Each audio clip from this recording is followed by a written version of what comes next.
Chapter 24. Strangers. Tamara was gone when I awoke. I was in a panic, 1,000 thoughts going through my head, until I spotted her a short distance off. Below, in a narrow cleft between low ridges, was a stream, a series of small ponds really, connected by a snaking little waterway. "Good morning," I said when I had made my way down to her.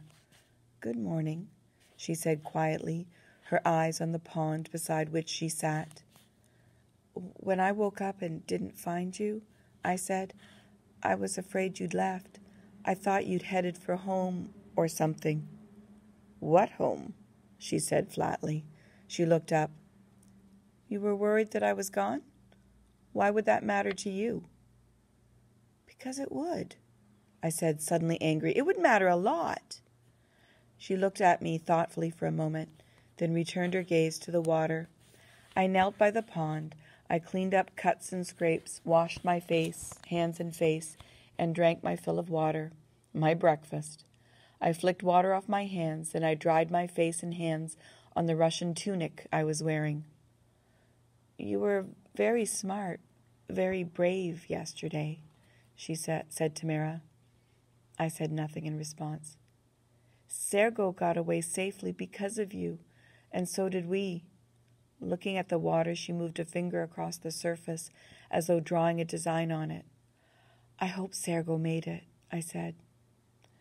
"The first German, the one that shot Sergo, is dead, isn't he?"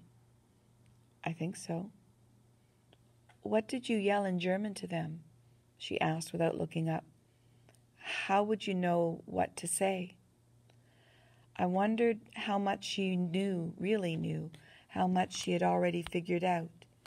Then I exhaled the truth. "I'm a German. I was wounded and ended up behind Russian lines. I was a German soldier."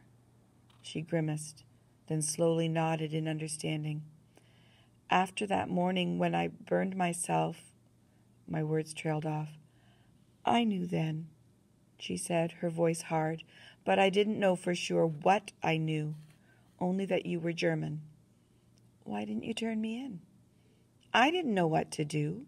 She was scrutinizing me. "I still don't." "Do what you have to." "What's that?" "Survive." A cool morning wind whispered through the culvert, tossing the rustling leaves of bankside trees. Most of the trees were leaning inward as if trying to hear what we were saying. "You fooled me for a long time. You fooled everyone." I looked at her but said nothing. "Who are you?" "I'm really not sure." "What's that supposed to mean?" "That I'm a little confused about who I am, I mean." I smiled broadly, offensively so. She slapped her hands against her knees, then got to her feet. "Your amnesia, that was a lie, wasn't it?" "Yes." "And your grandparents," she scoffed, "your Russian grandparents, that was a lie too?" "No, that part was true," I said, fighting my own welling anger. "They are Russian, and I happen to love them very much. They emigrated to Germany." "You had started to remember," you said. "You told me so many things. The restaurant. You lived above a restaurant." We do. Our apartment is above our restaurant, the Küchen Apfelstein, the Orange Kitchen." I shrugged. "But the restaurant is in Germany, in the town of Wilsberg." Anger flaring in her eyes, she put her hand to her long hair and flipped it to one side. "Start over," she said demandingly. "Who are you?" I looked down at my identity number, stenciled in blue on the top of my orderly smock. I said, "Alexander Dukhanov, medical orderly temporary, 5th Service Regiment, Southwest Sector." Tamara glowered. "Tell me." "Is that an order?" Her tone softened. "Please tell me."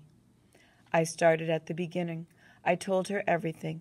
I told her my name. I told her about my family, about Wilsberg, about being in the Jugend, about being drafted as a so-called interpreter and ending up on the front lines. I told her about killing Russians at the Battle of Tarnopol and about Russians executing German soldiers.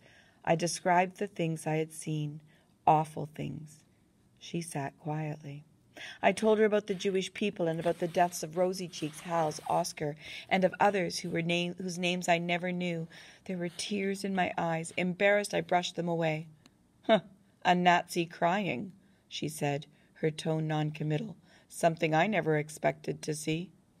"Yes, I am crying," I said, biting my words, trying to control a sudden surge of fury. "I admit that I am capable of crying, but I am not a Nazi, a member of the National Socialist Party. Most Germans aren't, including my family and I." "Oh," said Tamara, a genuine look of surprise on her face. "The Nazis control our bloody government and even bloodier military. They give the orders. We do what we are told, mostly because we're weak." I picked up a stone and flipped it into the stream. "Yesterday, you killed a German. I'm not proud of it. You killed him to protect me and Sergo, two Russians, and to protect me, a German."